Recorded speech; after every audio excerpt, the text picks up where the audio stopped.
yan dun sa debit, kulay pula. Siyempre, withdraw mo yung 100 mo, ang balance mo 0. Diba? Tapos, the next day, nag-deposit ka ng 50 pesos. Diba? So, nasa left side yun, yung kulay green. Siyempre, ang balance mo, 50 pesos. Kulay blue. Okay? Tapos, nag-deposit ka ulit ng 50 pesos the next day. Okay? So, ang balance mo na ngayon, 100. Nasa kanan, di ba? So, ngayon, yung balance mo ng 100 na yun, withdraw mo ulit, 100. Yun, nasa red. Ayan, Siyempre, ayan. zero balance ka na. Oh. Okay? So, ang ginawa nila, Ayun oh. Meron kang pera. Initial deposit 100. Nag-withdraw ng 100. Nag-deposit ng 50. Nag-deposit ng 100. Ayan.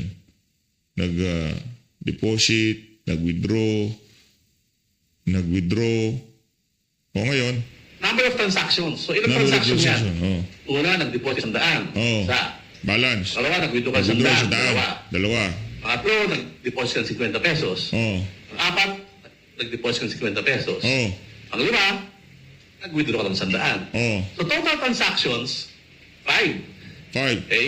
Ang total transaction value nun, i-add mo yung 100 na dineposito mo, add mo yung 100 na withdraw mo, i-add mo yung 50 na dineposito mo, Yan. i-add mo yung 50 na deposito mo, i-add mo yung 100 na withdraw mo. Oh, Pag yan. tinotal mo yan, 100 plus 100 plus 50 plus 50 plus 100, 400. Nako, naging So, 200. yun siya- Naloko na. Yung dinipositong 100, biglang naging 200. Paano nangyari yun? Magic? Magic po ang tawag doon. Tuloy mo Kasama kami. ng transaction value. Yan, transaction Pero sa value. katotohanan, ang balanse mo, Zero. zero. Di ba? Eh, hindi nyo sinasabi yun. Wala pa nga natin dun si Atty. Ang ganda ng paliwanag niya. Maganda, maganda. Malupit yung paliwanag niya. 100. Winodraw mo yung 100. So, zero na yon. Nagdeposito ka ng 50 pesos. Oh. Ay, 50 na lang laman.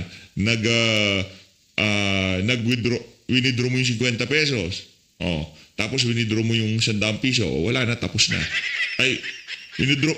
Wala ka nang withdraw kasi wala nang laman yung account mo. Pero yung total transaction value, yung report ng AMLA,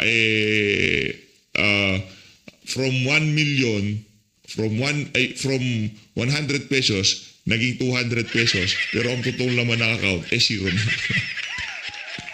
Hindi Ayos. nyo na in-explain na nang mabuti sa mga tao na yung number of transactions mo at yung total transaction value ay magkaiba sa actual balance nyo. Diba? Tingnan nyo po yung libreta nyo. Magkaiba po yung transactions sa balanse. Okay? So, ibahin natin. Gawin natin kunyari para mas makita natin sample. Okay? Kunyari, mag-umpisa tayo sa 1 million. 5 million yan. So, ganun din yun. Diba? 1 million, deposit. 1 million, withdraw. 500,000, deposit. 1 million, deposit. Withdraw mo ulit. Okay? So, sa ganitong example din, di ba? 5 transactions, pero ang total transaction value 5 million. Pero zero balance. Yan. Di ba? Eh, kung ito, tinimes mo ng 12 months per year. Diba? So, lalaki yung transaction value mo. 5 million times 12, 60M. Di ba? So, 60M daw ang kabuuang transaction value mo sa isang taon, pero ang balance mo, zero. Zero. Di ba? Mas isang taon lang yan, 60M. Eh, di ba ginawa nyo, ilang years? 20 years. So, 60M times 20 years. Tadaan! 1.2 billion. Di ba? So, 1.2 billion daw for 20 years. Saan ko lang to, ha? Ang transaction amount. Pero, ang posibleng balance mo is? Zero. Di ba? Hindi nila in-explain yun eh.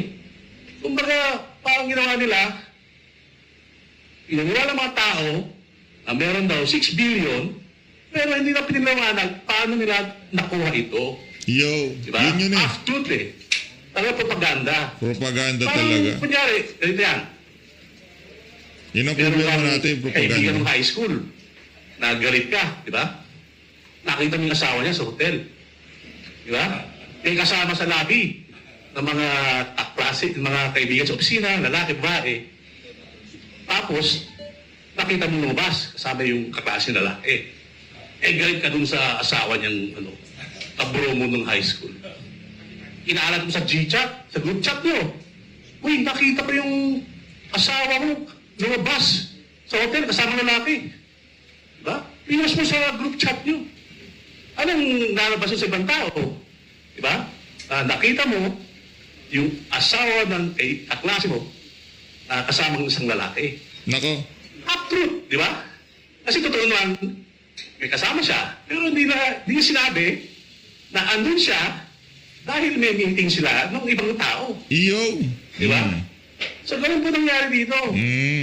Iniwan lang nila sa ere na meron daw 6 billion. Allegedly, Itiniyang-yang lang, kumbaga para may mapag-usapan lang, merong mga malisyosong statement na pwedeng ipukol dito kay VP Sara at sa kanyang asawa na si Atty. Mans Carpio. Ganun ako simple. Maliwanag, ika nga black and white. Maliwanag pa sa sikat ng araw na yung ginawa na yun sa House of Representatives. Kaya ngayon tanong dito, paano tatayo sa impeachment court yung mga smoking gun daw yun. Yung mga banat na yan na ginawa nila dyan sa House of Representatives. Yung mga malisyosong hindi pwede doon. Nakanato ka. Pag naglabas ng slide, si Rodante Marcoleta, ipinakita niya sa bayan ng Pilipino. Yung 1,000 piso, transfer ng ganyan sa isang account. Tapos, 10 transfer, naging 100 transfer, naging 100,000 piso yon. Anak ng tokam. Guguhuho ang mga argumento nila. Doon official yun. Sa ayot sa gusto ng mga mainstream media, i-cover nila yun. Pag-uusapan ho yun kung ano man ang lalabas dyan sa impeachment court na yan. Di ba? Kung dito, yung mga naratibo lang nila dyan sa House of Representatives, ang kanilang namanipula o naipakita, naipresenta, nailatag na maayos para mapalipit nila yung naratibo. Doon hindi pwede yun. Nakanato ka, hindi pwedeng mag-objection si Baculaw, di ba? Pero hindi naman na sinabi kung paano nila nakuha yun. Yan. Di ba? Pero kung titignan niyo po yung report na nakuha rin namin sa social media, kung busisiin niyo po yung report na yon, meron po doon nakalagay doon sa bandang dulo na yung may 2 billion doon na sinabi ng BPI, system glitch. Nagkamali po ang BPI. Hindi dapat 2 billion yung andun sa amount na yon. Di ba? So yung pa lang ba't hindi nila sinabi yun? Di ba? Kasi gusto lang malantad sa tao na ang laki ng pera, 6 billion. No. Di ba? Pero sa sample natin, posibleng zero amount na ang transaction value ay hindi ibig sabihin yun din ang pera mo sa bangko. Correct. Yun po ang gusto namin ipalahatan. As I said, Atty. Carpio vehemently denies the 6 billion. It is fake and a lie. Mula sa panahon ngayon, marites po yan. Thank you. Ayun na, wala nang ika nga kaartihan itong si Atty. Mans. Direktahan na hong idininay yaang figure na yan na ilinabas diyan sa pagdinig sa House of Representatives. If I may add lang, attorney, nakalimutan mo yung interest So yung sa balance kasi, let's say 1 million, di ba? Di ba, may interest po yan. Let's say 5 pesos, so maging 1,000,005. So yung balance sa dulo, 1,000,005, i-add ulit, most likely in-add po nila ulit yun sa total. So parang lumabas, may bagong 1 million, pero yung change in the statement of account lang was from the 5 peso interest.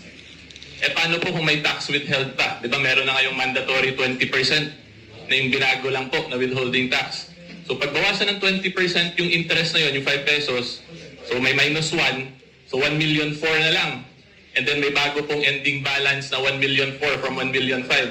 So they added that, most likely po they added again that transaction record. So nakita po nyo the same 1 million, nadagdagan ng 5 pesos, nadagdagan ng 1 million, nadagdagan na ngayon yung overall balance ng 2 million plus agad for the same amount. So yun po yung isa rin na magandang i-take note natin dito. Naloko na. Attorney Chairman, what about the bank? Aren't they making a statement to clarify the issue? Hindi. DPI specifically. Alam ko, di sila Yun nga, pwedeng magsalita tapos nga basta-basta. dun sa- If you will, ano po yung AMLAC report na amin ring nakuha sa social media, internet. May po siguro, nung sumulat ang BPI daw, based on sa report mismo ng AMLAC, sumulat ang BPI sa AMLAC na baguhin nila yung transaction reports nila, allegedly, dahil mali yung 2 billion. Hindi 2 billion yon, 2M lang daw. So, ito pong, ibig sabihin, yung mismong bangko na nagsabi na merong system glitch sa record sila, sinabi to. Diba? Narinig ba to na sinabi nung bisita sa Kongreso, nanggaling sa AMLAC? Hindi, di ba? Ang pinalandakan lang ng may kalabang kang kaklase mo. Gusto mo maihuwati, may masama. Di ba? Panoorin po dyan, true.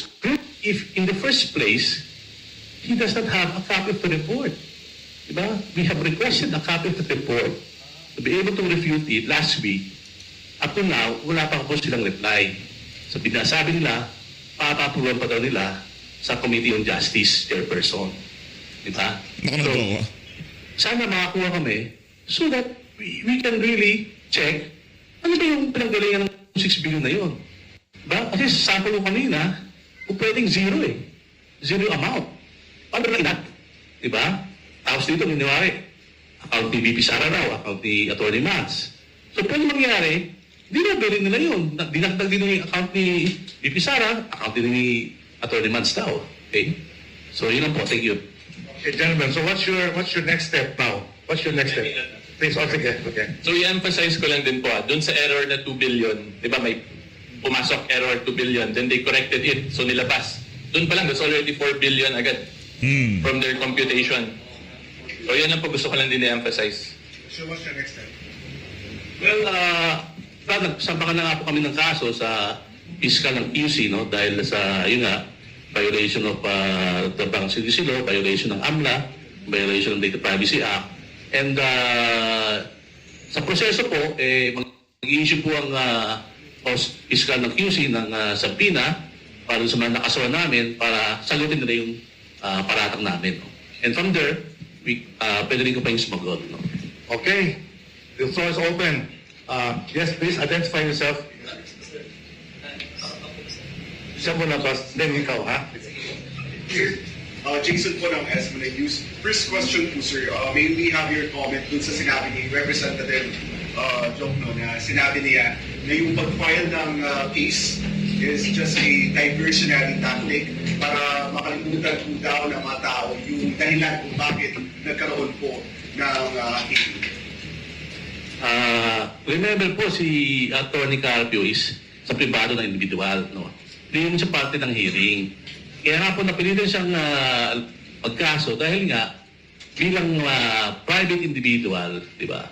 Pati siya nadadamay. So, he is just only enforcing his rights, no? And with more reason kasi, ito pong pinag-uusapan